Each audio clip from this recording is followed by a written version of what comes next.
गायत्री मंत्र आत्मा को छू लेने वाली एक दिव्य प्रार्थना। गायत्री मंत्र सिर्फ कुछ शब्दों का मेल नहीं, यह एक ऐसी प्रार्थना है जो सीधे आत्मा को छू जाती है। जब कोई सच्चे भाव से इस मंत्र का जाप करता है तो ऐसा लगता है जैसे कोई अंदर से धीरे धीरे जाग रहा हो, जैसे मन का अंधेरा मिटकर उसमें उजास भरने लगा हो। यह मंत्र हजारों वर्षों से हमारे ऋषियों द्वारा साधना में उपयोग किया जाता रहा है। महर्षि विश्वामित्र ने इसे अपने तप और ध्यान से ब्रह्मांड की गहराइयों से पाया था। इसमें सिर्फ ईश्वर को याद नहीं किया जाता, बल्कि अपने भीतर छिपे प्रकाश को जगाने की विनती की जाती है, जिसका अर्थ है, हे परम तेजस्वी प्रकाश, हमें ऐसी बुद्धि दो जो सही दिशा में प्रेरित हो। ये कोई मांग नहीं, एक आत्मिक निवेदन है।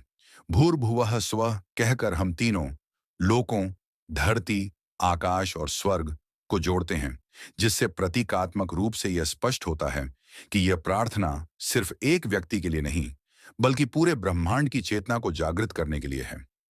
आज के वैज्ञानिक युग में भी जब इस मंत्र के कंपन को विश्लेषण किया गया, तो पाया गया कि जब हम इसका उच्चारण करते हैं तो हमारे मस्तिष्क की पीनियल ग्रंथि सक्रिय होती है, जो ध्यान, आत्मिक अनुभूति और अंतर्ज्ञान से जुड़ी होती है।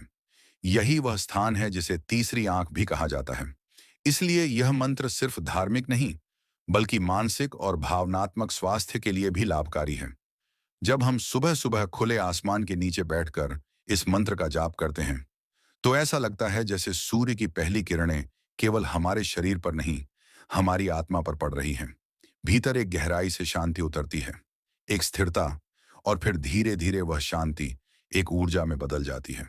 गायत्री मंत्र हमें याद दिलाता है कि हम केवल शरीर नहीं, बल्कि चेतना है, और जब बुद्धि सही दिशा में चलती है, तब जीवन खुद ब खुद सरल, सुंदर और सार्थक हो जाता है।